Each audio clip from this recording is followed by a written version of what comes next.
Hello students, आज हम फिर से कंटिन्यू करने जा रहे हैं एसएसटी का 8th क्लास का लेसन। ये हिस्ट्री का लेसन है, the establishment of east India company. बेटा, आज मैं आपको इस वीडियो के अंतर्गत पार्ट सेकंड करवाने जा रही हूँ इस लेसन का।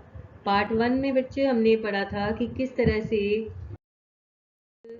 जो है ईस्ट इंडिया कंपनी उन्होंने एस्टेब्लिश किया था अपना शासन इंडिया में। और पहले पार्ट में हमने पढ़ा था कि ब्रिटिश का जो स्ट्रगल हुआ था फॉरेन पावर्स के साथ, जो पोर्टुगीज थे जिसमें डच थे, फ्रांसीसी थे। और इस पार्ट में हमने पढ़ना है किस तरह ब्रिटिश ईस्ट इंडिया कंपनी ने लोकल पावर्स के साथ, यहाँ के भारतीय राजाओं के साथ किस तरह से उनकी फूट का फ़ायदा उठाते हुए एक एक एक करके उनको अपने अधीन कर लिया।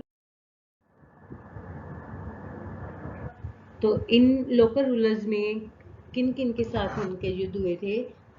नवाब्स के साथ, मराठास के साथ, गोरखा और सिख, इन सभी शक्तियों को धीरे धीरे इन्होंने एक एक करके ईस्ट इंडिया कंपनी ने सबको हरा दिया और हराकर इनके इलाकों पे अपना कब्जा कर लिया और पूरे इंडिया के मालिक बन बैठे। अब सबसे पहला बंगाल में ईस्ट इंडिया कंपनी ने सबसे पहले अपने पांव जमाए थे। बच्चे देखो, जो फारूक शीर और जो बादशाह थे, जो भारतीय बादशाह थे, उनके साथ अंग्रेज़ों के व्यापारिक संबंध स्थापित हो चुके थे। और जो भारतीय बादशाह थे उन्होंने अंग्रेज़ों के साथ व्यापारिक संबंध स्थापित करने के लिए अंग्रेज़ों को पूरी तरह से आज्ञा दे दी थी। यहाँ तक कि ईस्ट इंडिया कंपनी ने तो बंगाल, बिहार और उड़ीसा में व्यापार करने के लिए, फ्री व्यापार करने के लिए 3,000 रुपये पर एनुअल देने ही मतलब कि माने थे और उनको देती भी रही थी। लेकिन धीरे धीरे क्या हुआ कि उन्होंने अपने जो निजी व्यापार थे, अंग्रेज ईस्ट इंडिया कंपनी के जो मेंबरों के निजी व्यापार थे, उन व्यापारों पे भी उन्होंने, प्राइवेट व्यापारों पे भी उन्होंने टैक्स देना बंद कर दिया था। तो उस समय जो बंगाल का बादशाह था, बंगाल का नवाब सिराजुद्दौला खान, उससे ये बात सहन नहीं हुई कि इस तरह उसको लग रहा था कि उनकी स्टेट को जो खजाना है, उनकी स्टेट का खजाना है, उसको इससे मतलब लॉस हो रहा है, नुकसान हो रहा है। और दूसरी साइड ये कि ब्रिटिश और फ्रांस, उन्होंने कोलकाता में अपनी किलाबंदी शुरू कर दी थी। कोलकाता बंगाल में स्थापित है। तो यहाँ की जो किलाबंदी है फ्रेंच और ब्रिटिशर्स के द्वारा, वो सिराजुद्दौला खान को अच्छी नहीं लगी। तो उसने इसके लिए सोचा कि ये जो किलाबंदी है फॉरेन पावर्स की, वो हमारे भारत के लिए, हमारे देश के लिए खतरा है। तो इसलिए उन्होंने इन दोनों पावर्स को, दोनों शक्तियों को ऐसा करने से मना किया कि अपनी किलाबंदी यहाँ से बंद कर दे, रोक ले। जो फ्रेंच लोग थे उन्होंने तो इस बात को मान लिया, नवाब की बात को मान के किलाबंदी अपनी बंद कर दी और कल्ले व्यापारिक संबंध ही स्थापित रखे। लेकिन ब्रिटिशर्स ने इस बात को मानने से मना कर दिया और उन्होंने अपनी किलाबंदी करनी वहाँ जारी रखी। तो इससे नवाब को बहुत गुस्सा आया और ये गुस्सा उनका फूट पड़ा। तो अब प्लासी का युद्ध हुआ। फिर इसी मतलब जो आनाकानी की थी, जो उन्होंने ब्रिटिशर्स ने कि हाँ, हम किलाबंदी बंद नहीं करेंगे यहाँ पे, तो इसी कारण फिर प्लासी की लड़ाई हुई थी बंगाल में। प्लासी के स्थान पे अंग्रेज़ों और सिराजुद्दौला खान के बीच में युद्ध हुआ और ये युद्ध हुआ था 23 जून 1757 ईस्वी को। और इसमें जो लॉर्ड क्लाइव था वो अंग्रेज़ों का प्रतिनिधि था और मीर जाफ़र, जो कि बंगाल के नवाब का सेनापति था, उसने और जो राव दुर्लभ, ये इन दोनों व्यक्तियों को अंग्रेज़ों ने, रॉबर्ट क्लाइव ने अपने साथ मिला लिया था। उनको मतलब षड्यंत्र रच लिया था नवाब के खिलाफ कि आप युद्ध में हमारा साथ देना, नवाब का साथ नहीं देना। तो उन्होंने भी ऐसा ही किया। युद्ध के मैदान में जाने के बावजूद भी उन्होंने अपने षड्यंत्र के अकॉर्डिंग नवाब का साथ नहीं दिया और वहाँ चुपचाप खड़े रहे। नवाब ने ये चीज़ नोटिस की और उसका थोड़ा सा हौसला उसका टूट गया, और फिर भी वो बड़ी ब्रेवली अंग्रेज़ों के साथ लड़ा, लेकिन अंत में हार गया। अब प्लासी की लड़ाई को हारने के बाद शर्त के मुताबिक, जैसे कि कहा गया था, इसके साथ जो षड्यंत्र किया गया था मीर जाफ़र के साथ अंग्रेज़ों द्वारा, तो फिर मीर जाफ़र को बंगाल का नवाब बना दिया गया, बंगाल की गद्दी दे दी गई। बट वो एक पपेट लाइक था, कि एक कठपुतली की तरह था, सिर्फ अंग्रेज़ों के हाथ में। काम जो भी करना था अंग्रेज़ अपनी मर्जी से करवाते थे, सिर्फ करने वाला ही उस टाइम मीर जाफ़र था। लेकिन फिर भी अंग्रेज़ उससे खुश नहीं थे, कि उसकी इतनी जो कठपुतली बनने के बावजूद भी अंग्रेज़ उससे खुश नहीं थे। तो उन्होंने मीर जाफ़र को भी गद्दी से उतार दिया, और बंगाल का नवाब फिर उसके दामाद मीर कासिम को बना दिया। मीर कासिम ने देखा कि उसने भी जब नोटिस किया कि ये अंग्रेज़ तो अपनी मनमानी कर रहे हैं और हमें तो कठपुतली बना के रखा हुआ, तो धीरे धीरे उसने अंग्रेज़ों से फ्री होने की कोशिश की, अंग्रेज़ों से प्रभाव से मुक्त होने की कोशिश की। तो उसने मैंगलोर को अपनी कैपिटल बना लिया, मुर्शिदाबाद की जगह पे, और वहाँ से जितने भी जो अंग्रेज़ ऑफिसर थे उनको वहाँ से हटा दिया, और उसकी जगह पे जो अपने वफादार थे उनको वहाँ स्थापित कर दिया। अब मीर कासिम ने जो इंडियन रूलर थे उनको जो अंग्रेज़ों ने टैक्स लगाए हुए थे, तो उन टैक्सों को भी माफ़ कर दिया। और अब इसके मुताबिक ये हो गया कि अब अंग्रेज़ों को ये हो गया कि टैक्स देना पड़ने लगा, क्योंकि जो मीर कासिम है वो अपने मुताबिक शासन करने लग गया था। तो फिर मीर कासिम को कि ये वाला रवैया ब्रिटिशर्स को अच्छा नहीं लगा, तो उन्होंने इसको मतलब वहाँ से गद्दी से मीर कासिम को भी हटाने की कोशिश की।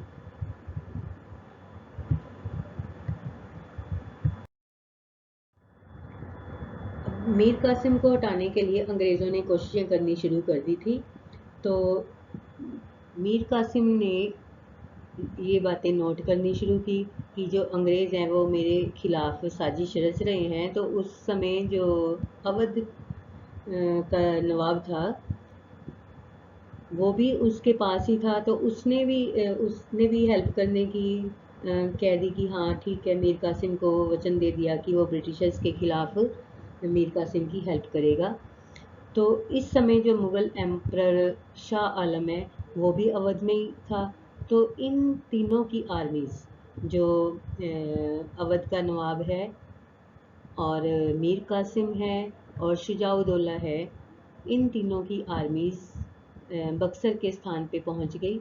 और दूसरी साइड जो मेजर मुनरो है, जो कि उस समय ईस्ट इंडिया कंपनी में था, वो भी सेना लेकर बक्सर के स्थान पे पहुंच गया।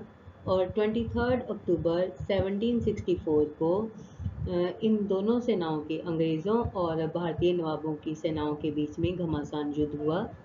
इस युद्ध में अंग्रेज़ों की जीत हो गई, और शुजाउद्दौला और शाह आलम सेकंड, इन दोनों को संधि पे हस्ताक्षर करने पड़ गए कि जैसा अंग्रेज़ चाहेंगे वैसा ही होगा, और मीर कासिम युद्ध के मैदान से भाग खड़ा हुआ। तो इस तरह इन दोनों, जो प्लासी की लड़ाई है और बक्सर की लड़ाई है, इन दोनों लड़ाइयों के बाद फिर पूरी तरह से बंगाल पर अंग्रेज़ों का कब्ज़ा हो गया। और अब इन विक्ट्रीज़ के बाद, प्लासी और बक्सर की विक्ट्रीज़ के बाद, फिर ईस्ट इंडिया कंपनी ने अपने अकॉर्डिंग शासन करना शुरू कर दिया। और जो वहाँ जो अब फिर नवाब बनाया, तो उसको मिलिट्री और फाइनेंस पावर से मतलब कि वंचित रखा गया। मिलिट्री पावर्स और फाइनेंस पावर जो थी वो अंग्रेज़ों ने अपने पास रखी। वहाँ का जो नवाब बनाया गया था, उस नवाब को अब सिर्फ शासन चलवाने की ही अनुमति दी गई थी, जिम्मेवारी दी गई थी। तो इस सिस्टम को कि जो मिलिट्री पावर और फाइनेंस पावर अंग्रेज़ों के हाथों में, और प्रशासनिक शक्तियाँ, सिविल जो पावर हैं वो वहाँ के नवाब के हाथ में, इस सिस्टम को ड्यूल सिस्टम का नाम दिया जाता है भारतीय इतिहास में। और ब्रिटिशर्स ने इस नवाब के बाद 2 डिप्टी नवाब भी वहाँ पे स्थापित किए थे। उनके नाम थे मोहम्मद राजा खान और शिताब राय। अब बंगाल के बाद फिर जो ड्यूल सिस्टम चलाया था अंग्रेज़ों ने, धीरे धीरे ये ड्यूल सिस्टम समाप्त कर दिया गया और जो प्रशासन है, अंग्रेज़ों ने जो नवाब को वहाँ शासन बना रखा था उसको भी वहाँ से हटा दिया गया और इस ड्यूल सिस्टम की समाप्ति के बाद सारा का सारा बंगाल का शासन सीधा कंपनी के हाथों में चला गया और जो नया गवर्नर जनरल था वारन हेस्टिंग, उसने अंग्रेजी साम्राज्य को इंडिया में धीरे धीरे फैलाना शुरू कर दिया। अब जो गवर्नर जनरल हैं धीरे धीरे ईस्ट इंडिया कंपनी के प्रशासन को बढ़ाते चले गए। जिन गवर्नर जनरल ने ईस्ट इंडिया कंपनी का साम्राज्य बढ़ाने में हेल्प की, उनके नाम थे Warren Hastings, Lord Wellesley, Lord Hastings और लॉर्ड डलहौसी। इन्होंने अपनी अलग अलग कोशिशों के द्वारा ईस्ट इंडिया कंपनी का साम्राज्य भारत में पूरी तरह से फैला दिया। अब ब्रिटिश एम्पायर का जो फैलाव हुआ था, साम्राज्य फैला था ईस्ट इंडिया कंपनी का, वो सबसे पहले सहायक संधि के द्वारा फैलाया गया। लॉर्ड वेल्जली ने इस संधि को चलाया था और इस संधि की कुछ शर्तें होती थी कि जो भी नवाब, जो भी इंडियन शासक इस संधि को मान लेता था, उसको अंग्रेज़ों की कुछ शर्तें माननी पड़ती थी और उसमें से पहली शर्त थी कि ब्रिटिश गवर्नमेंट का पूरी तरह से उस स्टेट के बाहरी कामों में इंटरफेरेंस होता था, पूरा कंट्रोल होता था और उस राजा को अपने राज्य में ब्रिटिश रेजिडेंट रखना पड़ता था और रूलर जो कि उस स्टेट का था, उसका वो अपने अंग्रेज़ों के साथ संधि करने के बाद किसी भी और फॉरेन पावर्स के साथ कोई किसी तरह का संबंध नहीं रख सकता था। और उस राजा को, जो इस संधि को मान लेता था, उस राजा को ये बात भी माननी पड़ती थी कि बिना अंग्रेज़ों की आज्ञा के वो किसी भी वहाँ के अपने जो स्थानीय शासक है उसके साथ किसी तरह का कोई युद्ध या कोई संधि डिक्लेयर अपनी मर्जी से नहीं कर सकते थे। अब लॉर्ड वेल्जली ने ये संधि चलाई थी और उस संधि के अकॉर्डिंग हैदराबाद के निज़ाम ने और अवध के नवाब ने और इसके कई और पड़ोसी शासकों ने इस संधि के ऊपर हस्ताक्षर कर दिए और ये संधि एक तरह से एग्रीमेंट थी भारतीय राजाओं के साथ अंग्रेज़ों का और इस एग्रीमेंट के अकॉर्डिंग फिर ब्रिटिश गवर्नमेंट भी पूरा मतलब वचन देती थी भारतीय राजाओं के कि वो अंदरूनी और बाहरी रूप से पूरी तरह से उसकी रक्षा करेंगे।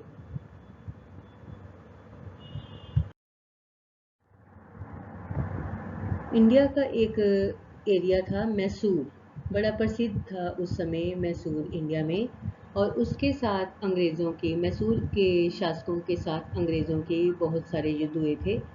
जैसे हैदर अली वहाँ का नवाब था, वहाँ का शासक था और वो बहुत ही ज़्यादा प्रभावशाली, बहुत ज़्यादा शक्तिशाली शासक था। 1761 में उसने मैसूर को जो स्वतंत्र स्टेट घोषित कर दिया था। तो हैदर अली की पावर को क्रश करने के लिए, उसकी पावर को कुचलने के लिए 1766 में मराठा और निज़ाम के साथ अंग्रेज़ों ने एक संधि स्थापित कर ली। उसमें उनसे सहायता का वचन अंग्रेज़ों ने ले लिया। तो फिर 1766 से लेके 67 और से लेके 1769 में मैसूर की पहली लड़ाई हुई अंग्रेज़ों के साथ और इस लड़ाई में जो हैदर अली वहाँ का जो नवाब था वो जीत गया इस युद्ध को और ब्रिटिश ने फिर उसके साथ संधि स्थापित करी। अब इस संधि के मुताबिक उन्होंने ये मतलब कि कह दिया कि वो अंग्रेज़ों उसकी हैदर अली की सहायता करेंगे अगर मराठों के साथ युद्ध करना पड़ा तो। पहले तो अंग्रेज़ों ने मराठों को अपने पास मिलाया हुआ था, लेकिन जब हैदर अली जीत गया तो उसके साथ संधि करने के साथ साथ उन्होंने मराठों के अगेंस्ट लड़ने का फैसला कर लिया कि जब हैदर अली को जरूरत पड़ेगी तो वो मराठा के साथ लड़ने के लिए अंग्रेज़ों हैदर अली का साथ देंगे। लेकिन 1771 में जब मराठों ने हैदर अली के ऊपर अटैक कर दिया तो ब्रिटिशर्स ने हैदर अली की कोई सहायता नहीं की, उल्टा उन्होंने उस समय भी मराठों का ही साथ दे दिया, जबकि संधि उन्होंने ये की थी कि वो हैदर अली का साथ देंगे। तो 1780 में फिर मैसूर का सेकेंड वार हुआ उन दोनों के बीच में, और इस युद्ध में हैदर अली 1782 में मर गया। अब हैदर अली की डेथ के बाद वहाँ का नवाब बना टीपू सुल्तान। तो उस समय जो अंग्रेज़ों के साथ युद्ध चल रहा था, सेकंड युद्ध चल रहा था, तो टीपू सुल्तान ने इस युद्ध को जारी रखा और ब्रिटिशर्स ने उसको फोर्स किया कि उस पर दबाव डाला कि वो 1784 में संधि कर ले। और इसके बाद फिर 1799 में ब्रिटिशर्स ने फिर से अटैक कर दिया मैसूर पे, संधि होने के बावजूद भी मैसूर पे अटैक कर दिया। तो टीपू सुल्तान इस युद्ध में मारा गया। ब्रिटिशर्स ने मैसूर के कुछ एरियाज़ में अपना मतलब कब्जा कर लिया और कुछ एरियाज़ का बाकी मैसूर का शासक उन्होंने उस समय फिर बना दिया केशव राव को, जो कि उस समय मैसूर का पुराना शासक था। उसने अंग्रेज़ों की जो सहायक संधि की सारी शर्तें थी उनको मान लिया और उसके अकॉर्डिंग ही कार्य करने लगा। इसके अलावा अंग्रेज़ों ने और भी शक्तियाँ थी जिनके साथ अलग अलग होकर भी युद्ध किए, जैसे एंग्लो मराठा वार हुई थी 1775 से लेके 1818 तक। फिर उसके बाद अंग्रेज़ों ने गोरखास के साथ भी युद्ध किए 1814 से लेके 1816 तक।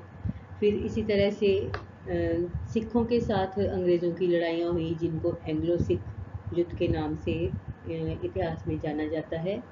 फिर अंग्रेज़ों ने सिंध के अमीरों के साथ भी युद्ध किया और इन सारी पावर्स को हराते हुए, कुचलते हुए अंग्रेज़ों ने पूरी तरह से भारत पे अपना शासन जमा लिया, अपनी जड़ें वहाँ पे फैला ली। अब लॉर्ड डलहौजी ये भी एक महत्वपूर्ण गवर्नर जनरल था जिसने कि अंग्रेजी शासन को भारत में बढ़ाने में काफ़ी ज़्यादा योगदान दिया। उसने अलग अलग तरीक़ों से अंग्रेजी शासन को बढ़ाया, जीतों के द्वारा भी। अंग्रेज जो भारतीय रियासतों के राजा थे उनके साथ युद्ध करके विजय हासिल की, इससे भी जो भारतीय रियासतें उसके कब्जे में आ गई। फिर लैक्स की पॉलिसी चलाई, फिर मल एडमिनिस्ट्रेशन के कारण भी ये बहाना बना के भी कईयों को गद्दी से उतार दिया। और कई राजा थे उनकी पेंशनें जो कि इनसे पहले गवर्नर जनरलों ने उनके शासन छीनते हुए उनसे उनकी पेंशनें जो है वो कब्जा करते हुए, संधियाँ करते हुए उनकी पेंशनें मुकर्रर कर दी थी। तो उन पेंशनों को भी इसने लॉर्ड डलहौजी ने बंद कर दिया और इस कारण भी इसकी अलग अलग रियासतों के राजाओं के साथ लड़ाइयाँ होती रही और ये इन सब के ऊपर विजय पाता रहा। अब जीत के द्वारा, लड़ाइयों के द्वारा कौन कौन से जो एरिया थे इसने लॉर्ड डलहौजी ने ईस्ट इंडिया कंपनी के अंडर किए या अंग्रेज़ों के अंडर किए। 1848 में लॉर्ड डलहौजी ने, जो कि गवर्नर जनरल था उस समय का, उसने मूलराज और चतर सिंह इन राजाओं की आपसी फूट का फ़ायदा उठाया और इनका फ़ायदा उठाते हुए इनके साथ युद्ध करके विजय हासिल की। इसी तरह से 29 मार्च 1848 में लॉर्ड डलहौजी ने पंजाब के ऊपर भी कब्जा कर लिया। फिर 1850 में लॉर्ड डलहौजी ने सिक्किम, जो कि छोटी सी स्टेट है इंडिया की, वहाँ पे कब्जा किया, वहाँ पे हमला किया और उसको भी ब्रिटिश एम्पायर के अंडर कर लिया। फिर 1852 में लॉर्ड डलहौजी ने प्रोम और पेगू इन एरियाज़ पे भी ब्रिटिश एम्पायर की स्थापना कर दी। अब डॉक्ट्राइन ऑफ फ्लैट्स, ये भारतीय इतिहास में अंग्रेज़ों के शासनकाल में सबसे महत्वपूर्ण संधि है, सबसे महत्वपूर्ण पॉलिसी अंग्रेज़ों की, जो कि लॉर्ड डलहौजी के द्वारा चलाई गई थी। लॉर्ड डलहौजी ने देखा कि जो भारतीय राजा है वो उनका उत्तराधिकार का नियम चल रहा है कि राजा के बाद उसका पुत्र गद्दी पे बैठेगा। तो उसने ये पॉलिसी बना ली, डिक्लेयर कर दिया कि जो भी कोई शासक है, भारतीय शासक है, उसके अगर कोई अपना संतान, पुत्र संतान अपनी नहीं है, तो उसके बाद अगर उसकी मौत के बाद उसका अडॉप्ट किया हुआ पुत्र राज्य का उत्तराधिकारी नहीं बनेगा। मतलब गोद लिए हुए पुत्र को राजा होने का कोई अधिकार नहीं रहेगा।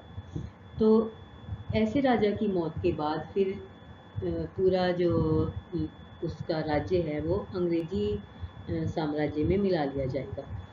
तो इसका बहुत सारे राजाओं ने विरोध भी किया, लेकिन इस नीति के तहत, इस लैब्स की नीति के तहत सतारा, संबलपुर, उदयपुर और झांसी आदि जो स्टेट्स थे, रियासतें थी, वो अंग्रेज़ों के अधीन हो गई।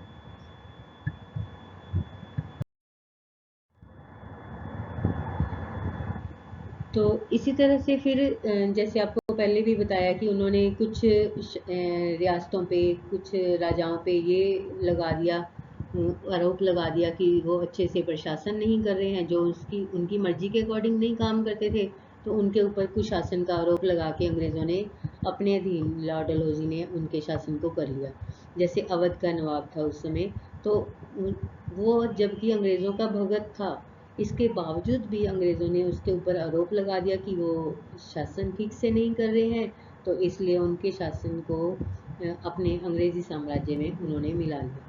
इसी तरह से जो पहले वाले गवर्नर जनरल थे, उन्होंने कुछ भारतीय राजाओं की पेंशन्स मुकर्रर कर दी थी, जैसे कर्नाटका, पूना, तंजौर और सूरत। तो लॉर्ड डलहौजी ने इन सब शासकों की पेंशनें बंद कर दी, उनके टाइटल्स बंद कर दिए, जो कि उपाधियां दी गई थी पहले वाले गवर्नर जनरल को के अकॉर्डिंग।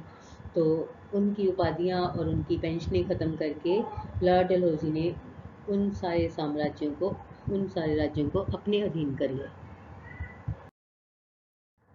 तो इस तरह बेटा आपने देखा कि किस तरह अंग्रेज़ों ने फूट पाव और राज्य करों की नीति भी चलाई, शासन भी लिए, कुशासन के आरोप भी लगाए, मतलब तरह तरह के हथकंडे अपनाकर पूरे भारत पे धीरे धीरे अपना कब्जा जमा लिया और भारत के मालिक बन बैठे। तो इस तरह बेटा अंग्रेज़ी शासन का जो है भारत में फैलाव हुआ था। तो आपने इस लेसन को सुना बेटे, इसके फिर से मैं आपको रिमाइंड करवा रही हूँ कि इसके 2 पार्ट्स हैं।